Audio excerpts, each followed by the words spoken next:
तो गाइस कैसे हैं आप सब लोग। डार्क स्पिरिट की एपिसोड 116 के साथ हाजिर हूँ। लास्ट एपिसोड के एंड पे तो हमने देखा था लिनफेंग प्रिंस लैंग के बेटे को मार देता है और वहाँ पर उसे टाइटल भी मिलता है कि वो ज़ैंगजू सिटी का नया मार्किस बन चुका है। तो सब कुछ खत्म होने के बाद लिनफेंग मैंकिंग के साथ सिटी से बाहर आ जाता है। लिनफेंग इंपीरियल सिटी के गेट से जैसे ही बाहर निकलता है तो वहाँ पर चीजी आर्मी के सोल्जर्स खड़े होते हैं। लिनफेंग उनसे कहता है तुम सभी लोग यहाँ पर क्यों खड़े हो, तुम सभी को तो जनरल लियू कैंग के साथ जाना चाहिए था। वो सभी लोग जल्दी से अपने घोड़ों से नीचे उतरते हैं और लिनफेंग के सामने झुक जाते हैं और उसे कहते हैं लियू कैंग अब क्योंकि एक इंपीरियल मिनिस्टर बन चुके हैं, इसी वजह से अब वो आर्मी का ख्याल नहीं रख सकते, वो एक जनरल नहीं रहे। उन्होंने हमारी पूरी आर्मी को आपके अंडर दिया है, आज से आप हमारे नए ऑफिसर जनरल हैं। लिनफेंग उनसे कहता है तुम सभी लोग जल्दी से उठकर खड़े हो जाओ, ये तुम सभी लोग क्या कर रहे हो, मैं एक जनरल कैसे बन सकता हूँ। तीनों लेफ्टिनेंट भी वहीं पर होते हैं। लेफ्टिनेंट ब्रेन उसे कहते हैं लिनफेंग जनरल ने इन सारे के सारे सोल्जर्स को डिसमिस कर दिया है, हम सभी क्योंकि सोल्जर्स हैं, हमें इसके अलावा और कुछ भी नहीं आता। बहुत ही कम ऐसे सोल्जर्स थे जो कि जनरल लियू कैंग के साथ उनके साथ डॉनरेन सिटी में वापस चले गए हैं, जबकि बाकी के सभी को उन्होंने छोड़ दिया है। लियू कैंग हम सभी को अपने साथ अब नहीं रखना चाहते। उन्होंने कहा कि अब हमारे पास एक नया जनरल है जिसे हमें हर हाल में फॉलो करना है और वो तुम हो।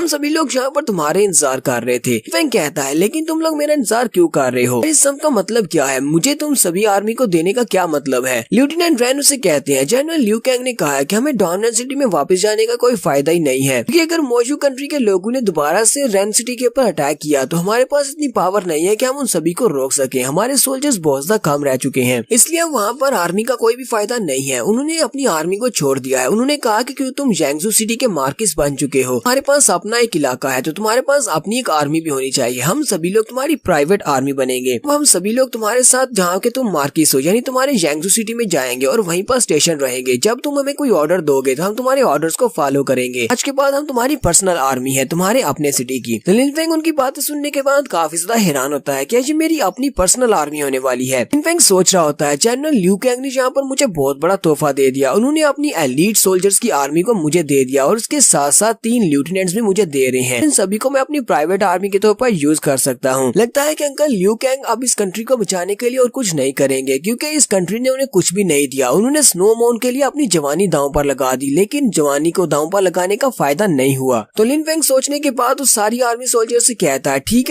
है मैं तुम्हें अपना सोल्जर्स बनाने को तैयार हूँ, आज के बाद तुम सभी लोग मेरे ऑर्डर्स को फॉलो करेंगे। लिनफेंग उनसे कहता है आज के बाद तुम सभी को किसी के भी सामने झुकने की जरूरत नहीं है, आज के बाद तुम सभी लोग एक आजाद सोल्जर की तरह अपनी जिंदगी गुजारोगे। नेक्स्ट सीन में लव सिक फॉरेस्ट का दिखाया जाता है, जहाँ पर इंपीरियल गार्ड्स का जो नया लीडर बना है जिसका नाम यूजी है, जिसे हुदी सेकंड प्रिंस ने अपॉइंट किया है, वो उनके पास बैठा होता है। यूजी सेकंड प्रिंस से कहता है प्रिंस हमारी बड़ी बैटल स्टार्ट होने से पहले ही इस पोजीशन को क्योंकि सिक्योर कर लिया है, तब सारे के सारे इंपीरियल गार्ड्स आपके साथ हैं। हमारी इंपीरियल गार्ड में कोई भी गद्दार नहीं होगा, बस आपने एक ऑर्डर देना है और मैं आपकी हर बात मानूंगा। इंपीरियल गार्ड्स हर तरह से आपका साथ देंगे। प्रिंस भी इस बात से काफी ज्यादा खुश होते हैं क्योंकि उन्होंने इंपीरियल गार्ड की आर्मी की कमांड अब हासिल कर ली है। नैनशैन भी वहाँ पर आता है। प्रिंस उसे कहते हैं नैनशैन काफी दिनों के बाद तुम यहाँ पर आए हो, चलो जल्दी से यहाँ पर आकर बैठ जाओ, तुम मेरे लिए कोई खबर लेकर आए हो। नैनशैन उनसे कहता हाँ मैं खबर लेकर आया हूँ। जनरल लियू कैंग अपनी आर्मी के कुछ सोल्जर्स को लेकर डॉनरेन सिटी में वापस चले गए हैं, जबकि बाकी की सारी आर्मी उन्होंने लिनफेंग को दे दिया और वो लिनफेंग की आर्मी है। सेकंड प्रिंस कहते हैं जी तो बहुत ही अच्छी खबर दी, लगता है कि अब लिनफेंग अपनी आर्मी को अच्छे मकसद के लिए यूज कर पाएगा। फिर वो यूजी से कहते हैं यूजी तुम्हें वापस चले जाना चाहिए, जाओ जाकर अपनी नई पोस्ट को संभालो। यूजी उनसे कहता है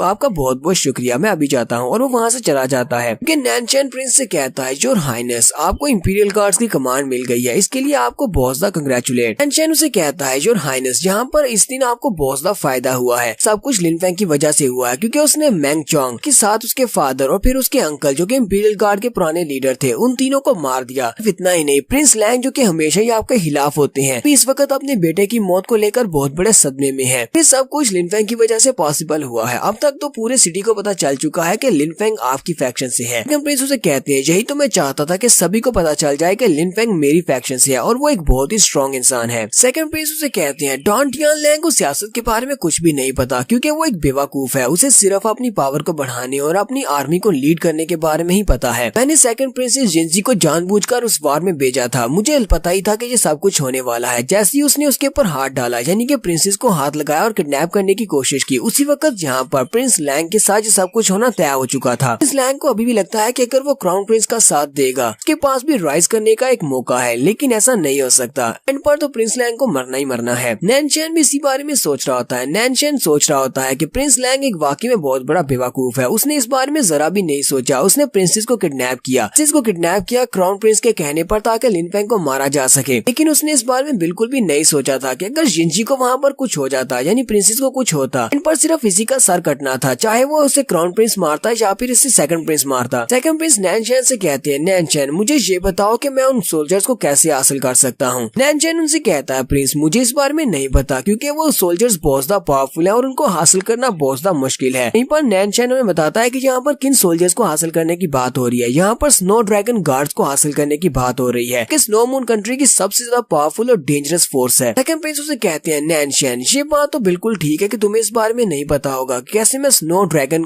आर्मी को हासिल करूं। तुम्हें पता है कि हमारे फादर बूढ़े हो चुके हैं और बहुत ही जल्दी स्नो मून कंट्री के ऊपर उनका राज खत्म हो जाएगा, लेकिन वो अपने पीछे दो बेटे छोड़कर जा रहे हैं। एक को उन्होंने क्राउन प्रिंस बनाया और एक मैं हूँ। दोनों में आपस में एक बहुत बड़ी फाइट होने वाली है, जिसके पास भी स्नो ड्रैगन आर्मी के सोल्जर्स होंगे। मुझे लगता है कि अगला किंग वही बनेगा, तो इसलिए मैं चाहता हूँ कि स्नो ड्रैगन आर्मी के सोल्जर्स मेरे हाथ में होने चाहिए। ये लोग अभी बातें कर रहे होते हैं कि लिन फेंग भी वहाँ पर आ जाता है। नैनचैन प्रिंस से कहता है, अब मैं यहाँ से इजाजत चाहूंगा, आप लिन फेंग से बात कर सकते हैं। सेकंड प्रिंस उसे कहते हैं, नहीं तुम्हें जाने की जरूरत नहीं है, तुम भी यहीं पर बैठो। सेकंड प्रिंस लिन फेंग की तरफ देखते हैं और कहते हैं, ये लड़का अपनी कल्टीवेशन के किस लेवल तक पहुंच चुका है। जब से ये डॉनरेन सिटी से वापस आया है तब से ये काफी ज्यादा चेंज हो चुका है। उसने अपनी कल्टीवेशन को भी हाइड किया हुआ है। लिन फेंग वहाँ पर आकर सेकंड प्रिंस को रिस्पेक्ट देता है। सेकंड प्रिंस उसे कहता है, ठीक है जल्दी से आकर अपनी टेबल पर बैठ जाओ। लिन फेंग टेबल पर बैठ जाता है और उसे कहता है, सेकंड प्रिंस आपने मुझे पर्सनली कहा था कि मैं आपसे मिलने के लिए लव सिक फॉरेस्ट में आऊं। आपको मुझसे कोई बहुत ही स्पेशल बात करनी है।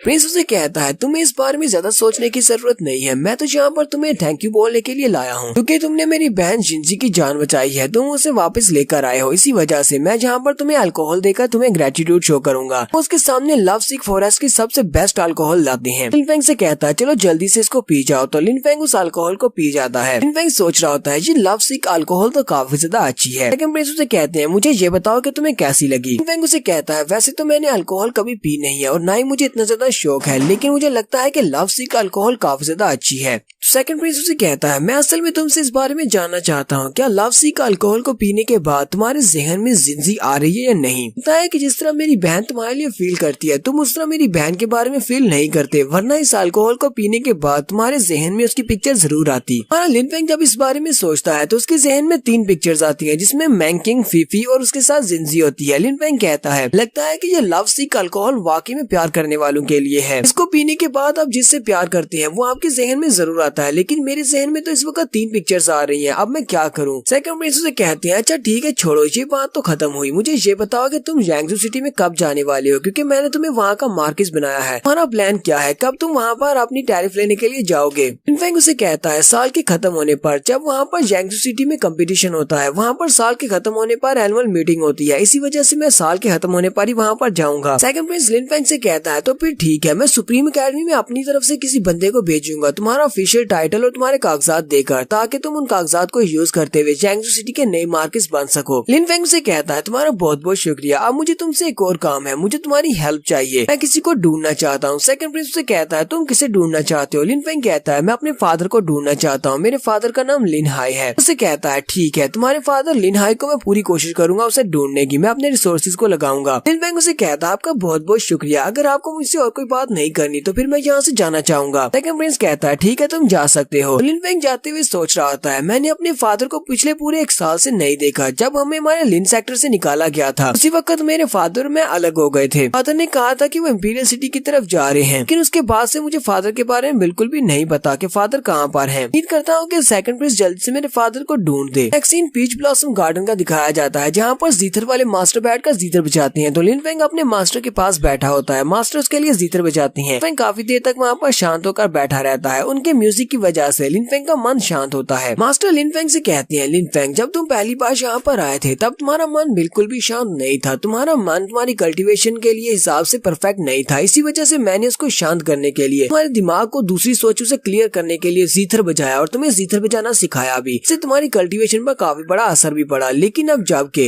अपने मन को शांत कर लिया है, अब मुझे लगता है कि जीथर का तुम्हारे ऊपर ज्यादा असर नहीं हो रहा, अब ये सिर्फ तुम्हारे मन को ही शांत करता है, लेकिन तुम्हारी कल्टीवेशन उस हिसाब से इसकी वजह से नहीं बढ़ी। पड़ेगी कि तुम पहले ही अर्थ फ्यूजन की कल्टीवेशन को हासिल कर चुके हो, तुम उस लेवल तक पहुंच चुके हो जहाँ पर तुम्हें जीथर की मदद की जरूरत नहीं है। लिनफेंग उनसे कहता है, टीचर लेकिन मुझे जीथर बजाना सीखना है ताकि अगर फ्यूचर में कभी मेरा मन शांत ना रहे तो फिर मैं जीथर बजाकर अपने आप को शांत कर सकूं। टीचर उसे कहते हैं, हाँ क्यों नहीं, तुम मेरे सबसे अच्छे स्टूडेंट हो तो मैं तुम्हें जीथर बजाना जरूर सिखाऊंगा कि तुम्हारे पास अर्थ फ्यूजन की टेक्निक्स की पावर्स भी है, तो इन पावर्स को यूज करते हुए तुम बड़ी आसानी के साथ जीथर को बजाना सीख लोगे। और साथ ही टीचर सोच रहे होते हैं, लिनफेंग वाकई में एक बहुत ही जीनियस और पोलाइट बच्चा है, इसके जैसा स्टूडेंट मैंने पहले कभी नहीं देखा, मेरे साथ तुझे बहुत ज्यादा अच्छे से पेश आता है और इस तरह के स्टूडेंट को सिखाने में मजा भी आता है। मैं इसे अपना सब कुछ सिखाऊंगा और बहुत ही जल्दी, बहुत ही थोड़े अरसे में ये मुझसे भी बेहतर जीथर बजाना सीख जाएगा। यहीं पर हम लोग अपनी एपिसोड 116 का एंड करेंगे। एपिसोड की एक्सप्लेनेशन अच्छी लगी हो तो कमेंट करके जरूर बताइएगा। चैनल को सब्सक्राइब कर दें, वीडियो को लाइक और शेयर कर दें। शुक्रिया।